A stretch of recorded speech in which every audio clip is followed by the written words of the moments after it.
Mark heard some faint cries in the distance while he made his way back from work through the snow. He walked towards the sounds when he saw something moving in the snow. As he got closer, he saw that it was a dog, shivering and whimpering in the snow. The dog looked up at Mark with pleading eyes, and he could see that it had been abandoned by someone. The most bizarre thing was, he was chained to the wall. Welcome to Wonderbot Animals. He decides to unchain the dog and walk away with him. As they were walking, the dog suddenly started barking toward a nearby bush. Mark had his guard up as he slowly and carefully approached the bush that the dog just continued to bark at. He had no idea what he was going to find, but he was most definitely fearful that it could be something dangerous. Why else was this dog being so aggressive towards it? Mark held his breath and quickly grabbed the left side of the bush and tore it open. His eyes went wide with shock when he saw what was actually in there. Out of everything it could have been, this was the last thing that Mark had expected to find in there. Suddenly, it made all the sense in the world why the dog had led him here. The animal must have sensed that he was its only hope.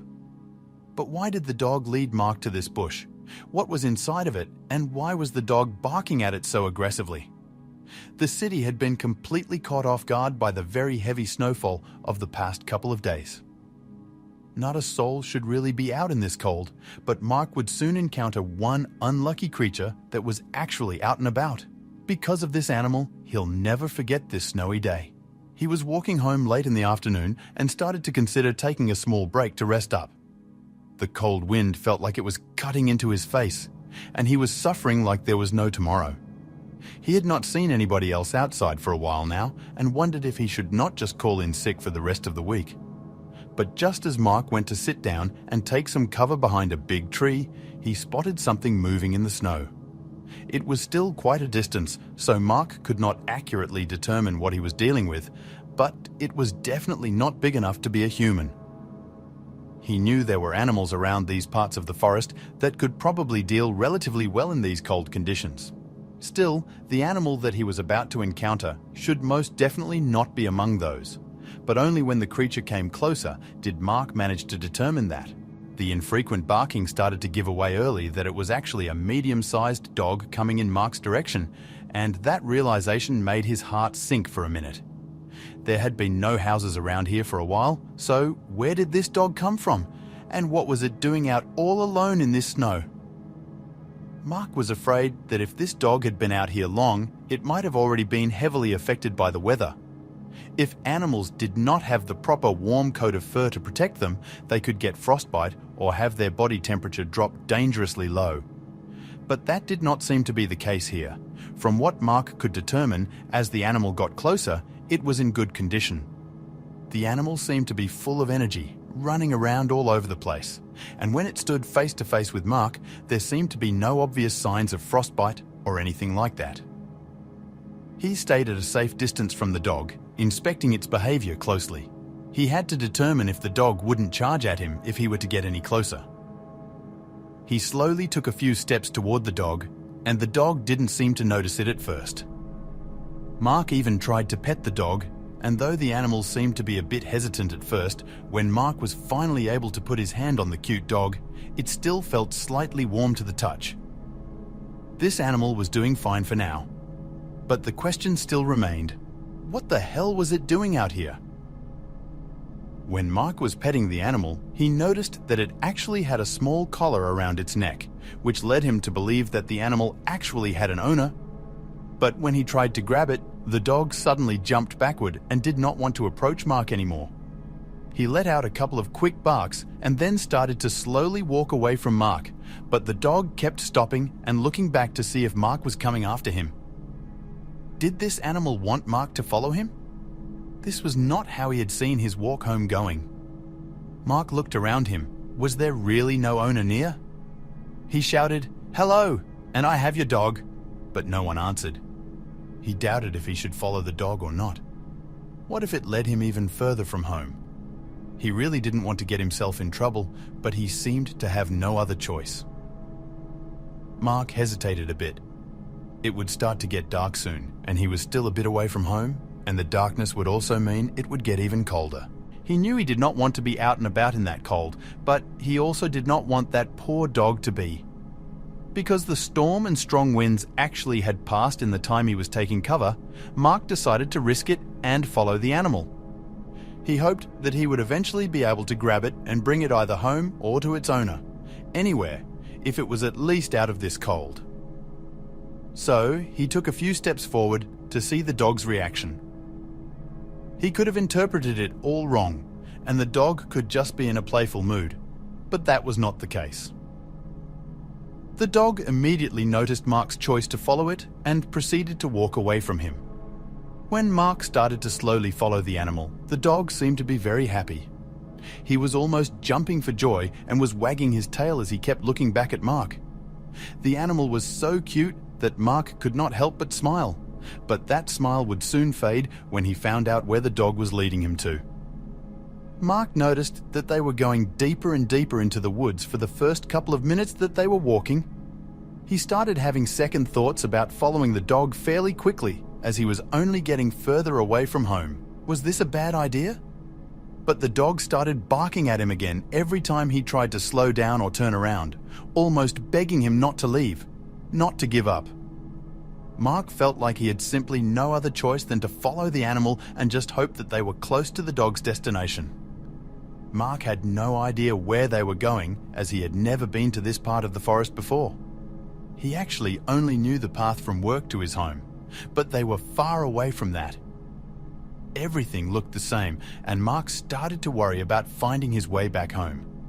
And luckily, it seemed that after about 10 minutes of walking, they were finally getting somewhere. From Mark's perspective, nothing had changed about their surroundings yet. They were still on a similar-looking forest path as before, but the dog was clearly reacting to something now that they were deeper into the forest. The dog stopped wagging his tail and put its nose to the ground. It was clearly trying to pick up a scent, and instead of moving further down the path, it started walking around in a bit of a circle. There was something it was trying to find, and Mark could not help but be somewhat curious. Mark also figured this could be the perfect time to grab the dog and take him home. The animal was not walking away from him anymore, even when he got closer. But he had gotten too curious as to what the dog was looking at, and so he decided to let the animal be for now. The dog was frantically walking all over the place, with its nose leaving marks in the snow. He was definitely onto something. But what? Mark could do nothing but stand there and watch. He followed the dog wherever it went and wondered how much longer it would be. He was freezing. The dog seemed to have found what it was looking for not long after that. It stopped dead in its tracks and pointed its nose in the direction of a bush. A bush that first did not really look out of the ordinary, but as Mark stared at it a bit longer, he did notice something strange about it. There seemed to be a lot less snow on the bush compared to all the other trees and plants around it. Like somebody or something had shaken it off recently. Could it have been the dog? Or could it be what the dog had been looking for? Mark got a little closer, then, suddenly, the peace and quiet of the forest were roughly disturbed by the dog when it started barking like there was no tomorrow in the direction of the bush. Mark was kind of taken aback by it at first, but it was clear now that there had to be something in there. He wanted to walk away, but his curiosity got the better of him. Mainly because the dog seemed to be so interested in this bush, it was still barking, and it didn't look like it would stop before Mark investigated further. He had no other choice but to get even closer. Mark was keeping his guard up as he slowly approached the bush. He had no idea what he was dealing with here, or if whatever this was could be dangerous to him. It could very well be an animal, and if it had been struggling in this snowstorm, it could be capable of anything.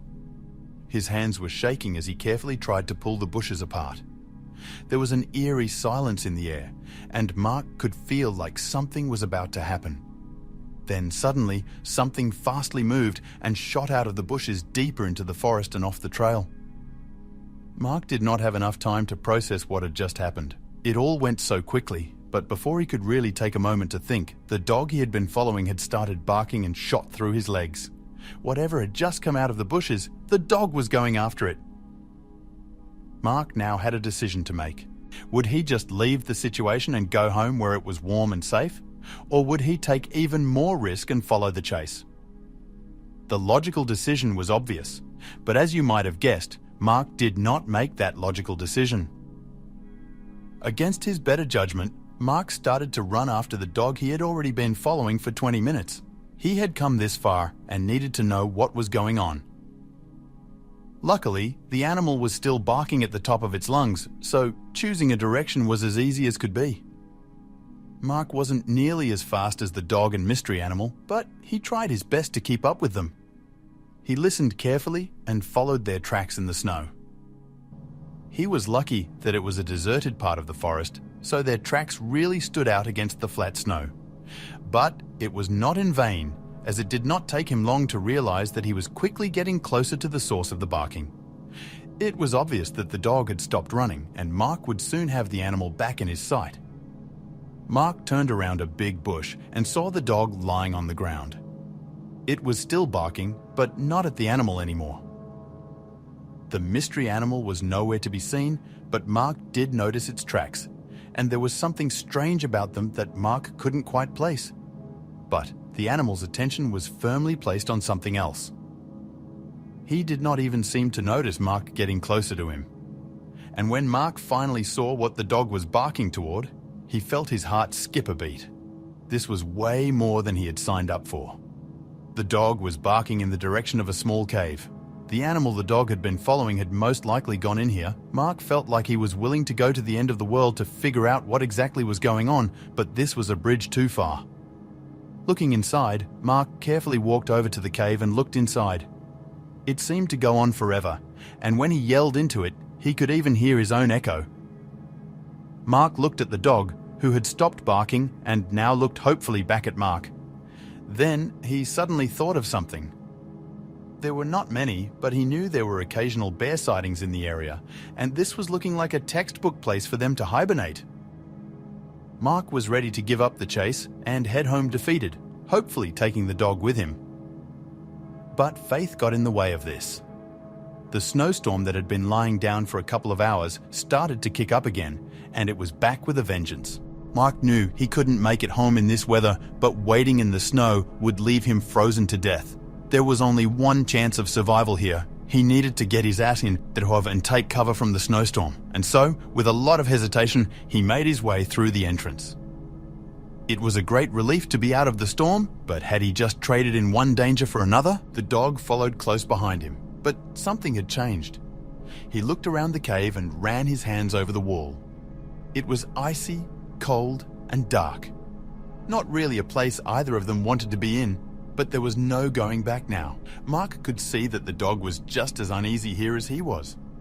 It had been barking like a madman before and ran toward danger without fear.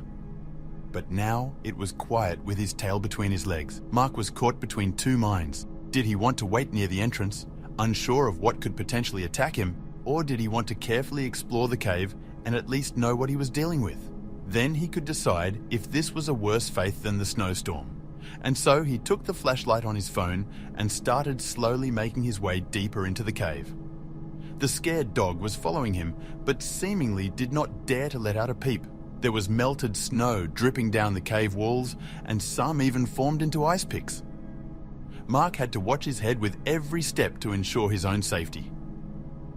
The cave seemed to go on forever, and it had lots of side tunnels. It was almost impossible to find the mystery animal here, but that wasn't Mark's main focus anymore. Right now, he was fully focused on remembering his route so he wouldn't get lost inside this huge cave.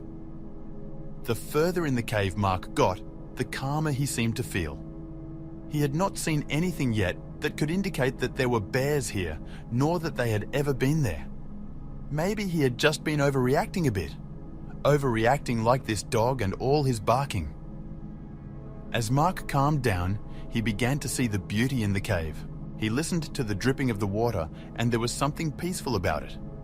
He couldn't help but wonder how this cave had come to be, so deep inside the forest.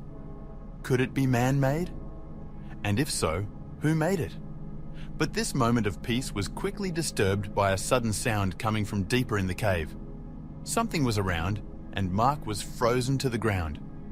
But the dog seemed to be anything but, as the noise seemed to trigger something in the animal that started up his barking again. But this moment of peace was quickly disturbed by a sudden sound coming from deeper in the cave. Something was around, and Mark was frozen to the ground. But the dog seemed to be anything but, as the noise seemed to trigger something in the animal that started up his barking again. The dog barked in place, staying a bit behind Mark. But when a second sound echoed through the cave, the dog suddenly seemed to get his confidence back. Mark tried to grab the dog's collar, but it was too agitatedly barking for him to reach it. Suddenly, the dog sped away. It ran ahead of Mark, out of the reach of his flashlight, and Mark's only choice was once again to blindly follow the barking. Something he had quite enough of by now, but he had no other choice. He made haste through the cave, just hoping that this dog was not going to get him in trouble. He ran deeper and deeper into the cave and stumbled over loose rocks. It was slippery from the ice in some places, and Mark felt like he couldn't run at full speed. The dog's barking echoed through the cave, making it hard to locate, but not impossible. He was very close now. After going through a couple of twists and turns, Mark managed to find the puppy again. It seemed like they had reached the end of the cave system, and to Mark's relief, he still did not see a bear or anything like that. In fact, he did not really see anything. For a moment, Mark feared this had all been for nothing. He had no idea why the dog had brought him here or what he was barking at. The cave was empty, except for Mark and the dog. But still, the barking didn't stop. The dog was still clearly focused on something. There were only a couple of rocks, and the dog was barking in the direction of those. Could whatever they had been chasing be held up behind there? If that was the case, the creature was even smaller than Mark had expected, and he felt confident that whatever it was, he could deal with it. And so, with his flashlight in hand, he confidently walked toward the rocks. He still had no idea what to expect, but when he shined his light behind them, he was immediately greeted by two very scared look-eyes on an animal he did not expect to see down there. Mark wasn't sure he was seeing this right. There were two tiny, scared eyes looking in his direction, and when Mark crouched down to get a little closer, the animal didn't seem to want to charge at him. Instead, it hid behind the rocks, scared of the dog's barks. But what was it? There was a cat hiding behind the rocks. It looked like it had been suffering a lot in the icy cold of the last couple of days. The cat was obviously still fairly young, and Mark could not even begin to guess how it ended up here without its mother. The cat seemed to be frightened because of the dog's presence and loud barking. So, Mark calmed the dog down and stopped him from barking. He could immediately see the cat loosening up a bit, and he was even able to stroke the cat's fur gently. They were making progress. Finally, the cat began to purr. He carefully picked up the very scared animal and put it in his warm pocket. Then, together with the dog, he began to make his way back to the cave's entrance. It was a tricky route, but Mark remembered his steps. As soon as they got to the cave's entrance, Mark noticed the storm had passed again. There was a lot more snow, and their tracks from earlier were erased by the wind. It would be difficult to find his town, but he had no other choice but to try. Luckily, the dog seemed to remember the way precisely. By now, Mark fully trusted the dog. He followed it blindly as it led them back to town. Mark recognized the bush and the dense trees as they walked through the thick layer of snow.